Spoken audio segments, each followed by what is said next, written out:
Welcome back to Out of the Blue. I'm Andrew Ottman. I'm with Carly Sutton, our correspondent for True Blue TV. Hey, what's the shirt? I wanted to dress a little bit more to the part because we're talking about the Center for Popular Music. In the Scott Borchetta College of Media and Entertainment. Absolutely, and I'm really excited to talk about it because they recently just got this new punk collection and they have some really cool stuff for you guys to check out.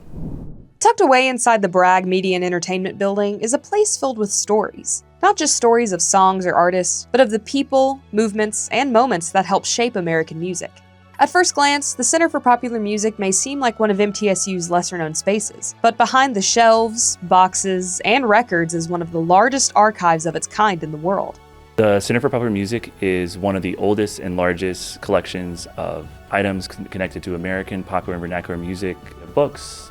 We have sheet music, sound recordings, all over. It covers a variety of genres, and especially with the Reading Room collection behind me, we try to keep current with all the new genres that are coming out. Founded in 1985, the Center for Popular Music was created to preserve and share America's musical history, from country and bluegrass to punk, folk, jazz, and beyond. And while some may picture archives as places hidden behind locked doors, this one starts with an open invitation. So the Reading Room is kind of the first point of contact when folks come and visit. Students, researchers, members of the general public, they'll come in, go to the desk, ask, what they're interested in looking at, or, we just let people browse in here. And we also have our listening station in here. At the computers, we have access to different databases, and we also use this as an event and classroom space. And while the center itself hosts hundreds of thousands of materials behind the scenes, the Reading Room is really where that curiosity begins to start. So whether you're a student that's interested in music history, or you're just somebody that wants to flip through old magazines, this is really the place for that learning to begin.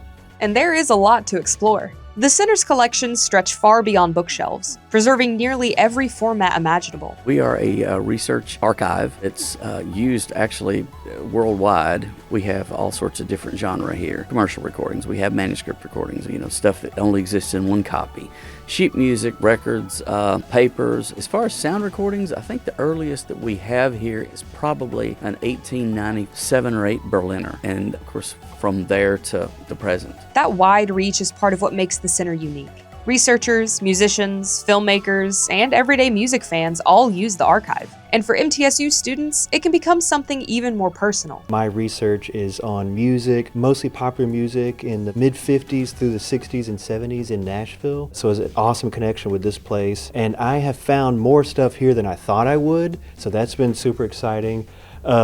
From 45s, which are right over here, to some of the LPs. So it was a wealth of stuff that I was not expecting, but it's been super complimentary with what I'm doing. The center isn't just preserving the past, it's still growing. Recently, the archive received one of its newest additions, the Maximum Rock and Roll Collection, a massive archive connected to the influential punk magazine that documented underground music scenes for decades. Maximum Rock and Roll was a very influential magazine dedicated to reviewing punk, and it had a reputation for sort of delineating what the punk movement was as it evolved. The collection includes far more than just magazines. Thousands of records, radio show tapes, photographs, and business materials help tell the story of a movement often built outside the mainstream. It appears as though we've received at least over 50,000 records as part of this collection. There's also cassette recordings of the radio show. We have their financial paperwork, in addition to some photographs and other things that were sort of related to the everyday business of the magazine, but also just the culture that surrounded it too. It's easy to think that music history is something that happens somewhere else, like in major cities or in museums. But collections like this show that preservation can happen right here at MTSU.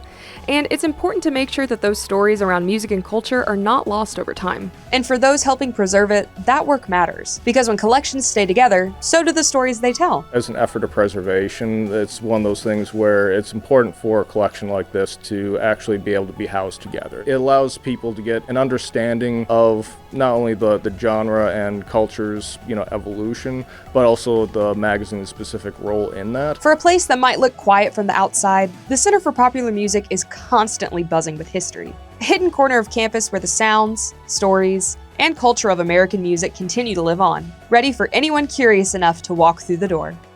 For MTSU, I'm Carly Sutton.